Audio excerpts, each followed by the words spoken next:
विद्यार्थी मित्रांनो, first term आणि सेकंड टर्म या दोन्हीही टर्मचे रिझल्ट्स आता लागलेले आहेत. यानंतरची प्रोसिजर काय असते तर ती असते कॅप राऊंड. आता कॅप राऊंडची प्रोसिजर कशी आहे, यामध्ये कुठले कुठले स्टेप्स आपल्याला फॉलो करावे लागतात.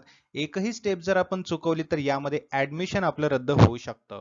तर step by step CAP procedure मी तुम्हाला आज सांगणार आहे. त्यासोबतच कॅप राऊंडची डेट काय असू शकते आणि डिफेन्स कॅटेगरी मधल्या स्टुडंटला काय काय बेनिफिट्स मिळतात, हे सर्व गोष्टी आपण आजच्या सेशनमध्ये बघणार आहोत. त्यामुळे सगळ्यांनी हा व्हिडिओ शेवटपर्यंत पाहायचा आहे. आणि जे विद्यार्थी येणाऱ्या 2027 ची एमबीए सीईटी साठी तयारी करत असाल त्यांच्यासाठी एक गुड न्यूज आहे. 1 जुलै पासून आपली बॅच सुरू होत आहे. या लाईव्ह बॅच मध्ये तुमचा संपूर्ण एमबीए सीईटीचा सिलेबस हा कव्हर केला जाईल. त्यासोबतच तुम्हाला topic wise MCQs, full syllabus notes, full syllabus mock test, MCQ series असं स्टडी मटेरियल तुमच्या प्रॅक्टिससाठी मिळणार आहे, अभ्यासासाठी मिळणार आहे. त्यामुळे अजिबात उशीर करू नका. आजच या नंबरवरती व्हॉट्सअप मेसेज किंवा व्हॉट्सअप कॉल करायचा आहे आणि ही बॅच जॉईन करून प्रिपरेशनला सुरुवात करायचं आहे. किंवा ग्लोबल ऑनलाईनचे ऍप्लिकेशन डाउनलोड करा. ऍप्लिकेशनच्या थ्रू सुद्धा तुम्हाला ही बॅच जॉईन करता येईल आणि प्रिपरेशन करता येईल. तर सगळ्यात आधी आपण बघणार आहोत, काही विद्यार्थ्यांनी असा प्रश्न विचारला होता, डिफेन्स कॅटेगरीसाठी काय बेनिफिट्स असतात किंवा काय गोष्टी दिलेल्या आहेत सीईटी सेल कडून. तर त्या गोष्टी आपण अगोदर बघूया. तर सगळ्यात पहिला आहे, डिफेन्स कॅटेगरीसाठी 5% जागा राखीव असतात, 5% राखीव जागा असतात. प्रत्येक संस्थेची जी मंजुरी असते, म्हणजे प्रवेश क्षमता जी असते है ना, त्यांची जी सीट्स असतात त्यामध्ये जास्तीत जास्त 5 जागा कॅप मधून भरल्या जातात. ठीक आहे. त्यानंतर डिफेन्स कॅटेगरीचे प्रकार असतात, हे तुम्हाला माहिती आहे. DEF1, DEF2, DEF3 असतात. ठीक आहे, आलं लक्षात. यामध्ये DEF1 जो आहे तो महाराष्ट्रातील आदिवासी डोमिसाईल असलेल्या एक्स सर्व्हिसमॅन है ना, निवृत्त सैनिक यांची मुलं असतात. DEF2 जो असतो महाराष्ट्रामधले आदिवासी असलेले सध्या सेवेत असलेले डिफेन्स पर्सोनेल यांची मुलं असतात.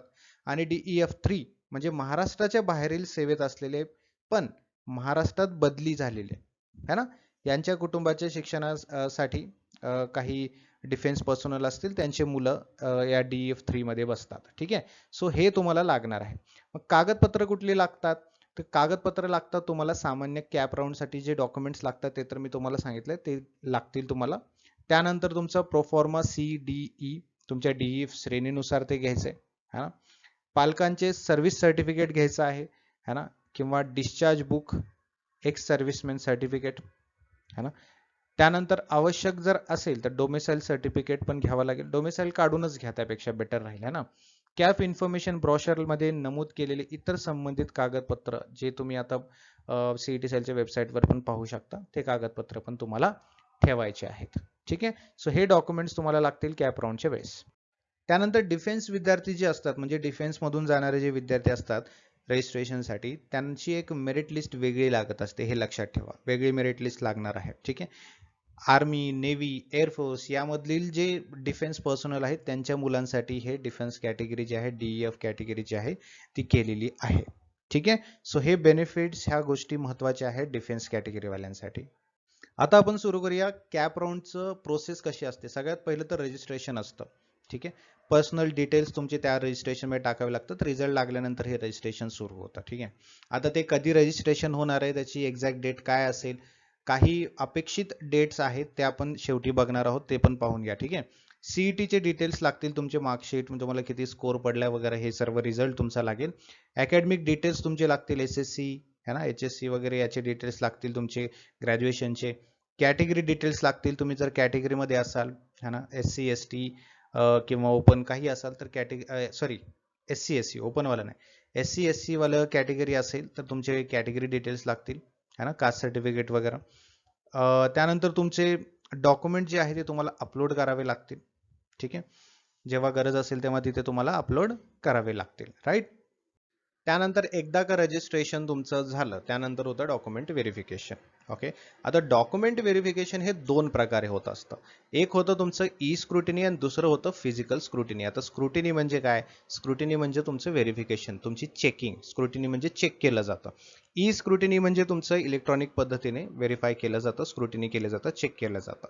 ठीक आहे. आणि फिजिकल स्क्रुटिनी म्हणजे फिजिकल तुमचे डॉक्युमेंट जे आहेत ते स्क्रुटिनी केलं जातं, चेक केलं जातं. ठीक आहे. जर डॉक्युमेंट्स तुमचे प्रॉपर असतील तर ऍप्लिकेशन व्हेरीफाय होतं. जर व्हेरिफिकेशन कंप्लीट झाल्यावरच है ना, तुमचं काय होतं, म्हणजे जर तुमचं डॉक्युमेंट व्हेरिफिकेशन मध्ये काहीतरी प्रॉब्लेम झाला तर तुमचं रजिस्ट्रेशन जे आहे त्यामध्ये प्रॉब्लेम येऊ शकतो. आणि एकदा का व्हेरिफिकेशन कंप्लीट झालं कंप्लीट झाल्यावरच तुम्ही तुमच्या पुढच्या स्टेपला एलिजिबल होत असता. आलं का लक्षात? डॉक्युमेंट व्हेरिफिकेशन झालं तरच तुम्ही तुमच्या पुढच्या स्टेपला एलिजिबल होऊ शकता, अदरवाईज तुम्हाला पुढच्या स्टेपला जाता येणार नाही. मग त्याच्या पुढची स्टेप कुठली आहे? त्याच्या पुढची स्टेप आहे तुमची प्रोव्हिजनल मेरिट लिस्ट. काय आहे? Provisional merit list. एकदा डॉक्युमेंट व्हेरिफिकेशन झालं की तुमची मेरिट लिस्ट येते, है ना? आणि ही अगदी महत्त्वाची असते, खूप इम्पॉर्टंट असते मेरिट लिस्ट. मेरिट लिस्टमध्ये तुमचं नाव असतं, तुमची कॅटेगरी, तुमचं पर्सेंटाईल, तुमचा रँक काय, हे सगळ्या गोष्टी दिसत असतात. आलं लक्षात? या सगळ्या गोष्टी दिसत असतात. आता तुम्हाला वाटत असेल, तुम्हाला एक प्रश्न निर्माण झाला असेल, सर रँक कशी ठरते? बरोबर आहे, बऱ्याच विद्यार्थ्यांना हा प्रश्न येतो, है ना? सर माझं पर्सेंटाईल सेम आहे पण रँक वेगळी का, है ना? तर इथे काय होतं, टाय ब्रेकिंग रूल्स असतात. काय असतं? Tie breaking rules. For example 10वीचे मार्क्स आहेत तुमचे, तुमचे 12वीचे मार्क्स आहेत, ग्रॅज्युएशनचे मार्क्स आहेत, तुमचं एज, हे फॅक्टर्स वापरले जातात आणि या फॅक्टर्सवरून तुमचं जे रँक आहे तो वर खाली होत असतो. आलं का लक्षात? जर मिस्टेक असेल, समजा जर मेरिट लिस्टमध्ये काही मिस्टेक असेल, तर तुम्ही ग्रीव्हान्स विंडो जी असते तिथे अप्लाय करू शकता किंवा तिथे तुम्ही सबमिट करू शकता, है ना? तिथे करेक्शन करण्यासाठी तुम्ही अप्लाय करू शकता, है ना? आणि त्यावेळेतच करेक्शन करायला पाहिजे, अजिबात विसरायचं नाही. तिथेच करेक्शन करायचे, तिथेच मिस्टेक्स तुमचे दाखवून द्यायचे. तुमचे नाही, सीईटी सेलने काही मिस्टेक केलेला असेल वगैरे तर तिथेच तुम्हाला दाखवून द्यायचं आहे. ठीक आहे? मग फायनल मेरिट लिस्ट टाकते. फायनल मेरिट लिस्ट लागल्यानंतर मग त्यामध्ये चेंजेस होत नाहीत. आलं लक्षात? मग त्याच्यानंतर तुम्ही पुढच्या स्टेपला जाता. आलं लक्षात? ही प्रोव्हिजनल मेरिट लिस्ट आहे. आता इथे सगळ्यात महत्त्वाचा पॉईंट येतो, तुमची चौथी स्टेप म्हणजे ऑप्शन फॉर्म फिलिंग, है ना? Option form filling. इथेच तुमचं ऍडमिशन ठरत असतं.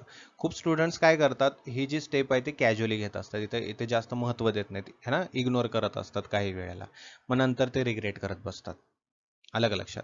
आता ऑप्शन फॉर्म म्हणजे काय असतं बघा, तुम्हाला जे काही कॉलेज पाहिजे त्याचं प्रेफरन्स तुम्हाला दिला जातो, है ना? प्रेफरन्स लिस्ट आपल्याला भरायची असते की बाबा मला हे कॉलेज टॉपला ठेवायचंय, या कॉलेजमध्ये ऍडमिशन घ्यायचं तर त्याचं नाव टॉपला ठेवायचंय. जसं की JBIMS मध्ये पाहिजे तर 1 नंबरला JBIMS, मग सिमश्री, पुंबा, वेलिंका, DY पाटील असं तुम्ही लिस्ट देता. आलं का लक्षात? अशी लिस्ट तुम्ही देता, 5च तुम्हाला द्यावे लागतात. ओके. आता इथे एक तुम्हाला सांगतो, तुम्ही जेव्हा ऑप्शन फॉर्म फिल कराल, तुम्हाला एक गोल्डन पॉईंट सांगतो मी तुम्हाला, गोल्डन रूल म्हणा किंवा गोल्डन पॉईंट म्हणा, है ना? जो की तुम्हाला सगळ्यांनाच वापरायचा आहे, है ना? ड्रीम कॉलेज वरून सुरुवात करायची. तुमचं जे ड्रीम कॉलेज आहे, तुम्हाला जिथे ऍडमिशन घ्यायचंय, ज्या कॉलेजमध्ये तुम्हाला शिकायचंय, तो ड्रीम कॉलेज, त्याच्यापासून सुरुवात करायची.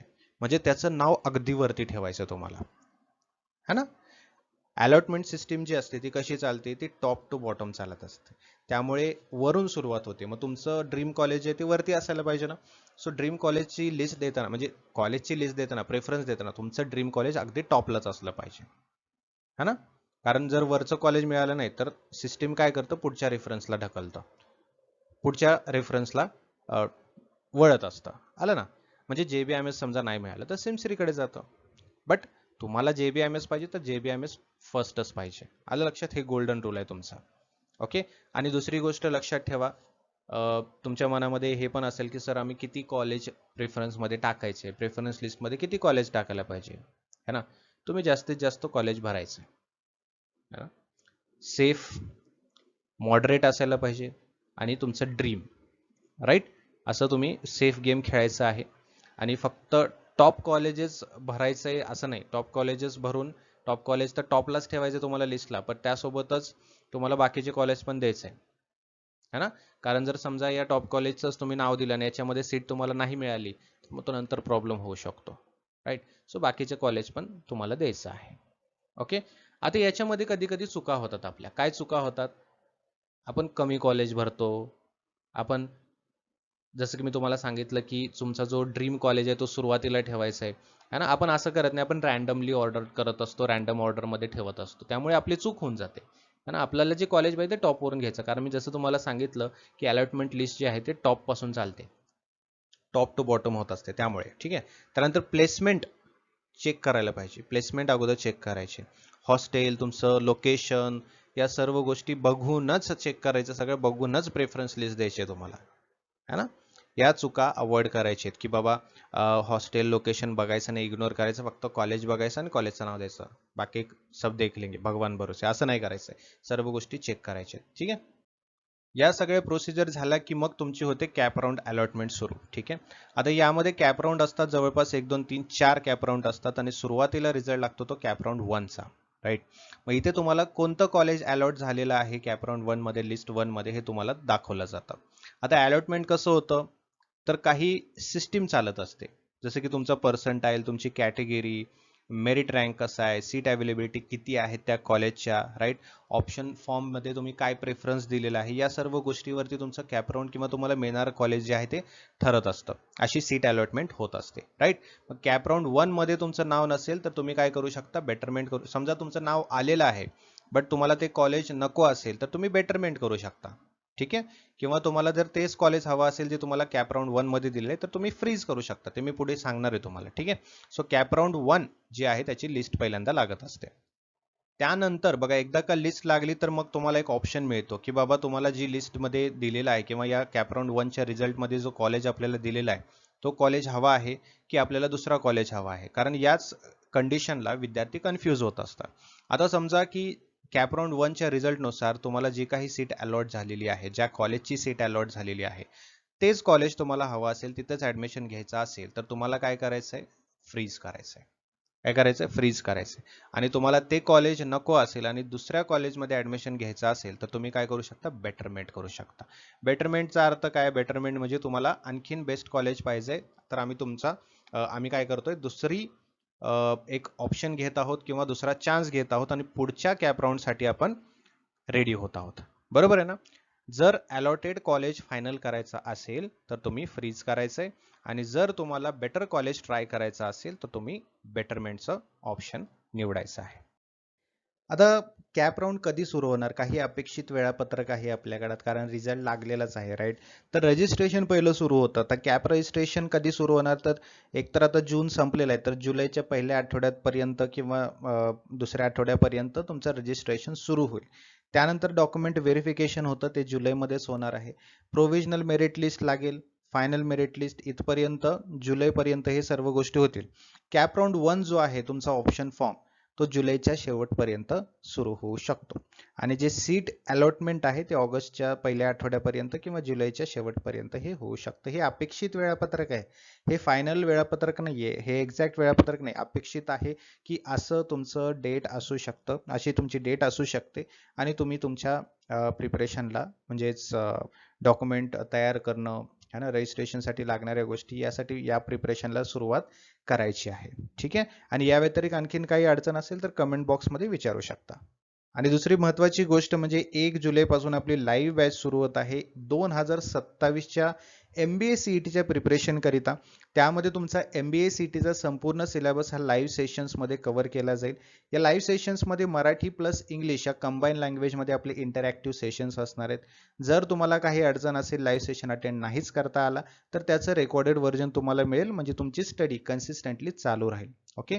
त्यासोबतच तुम्हाला स्टडी मटेरियल सुद्धा मिळणार आहे या लाईव्ह बॅचमध्ये, जसे की टॉपिक वाईज MCQs आहेत, नोट्स आहेत, मॉक टेस्ट आहे, MCQ सिरीज PDF आहे. या सर्व गोष्टी तुम्हाला या कोर्समध्ये मिळणार आहेत.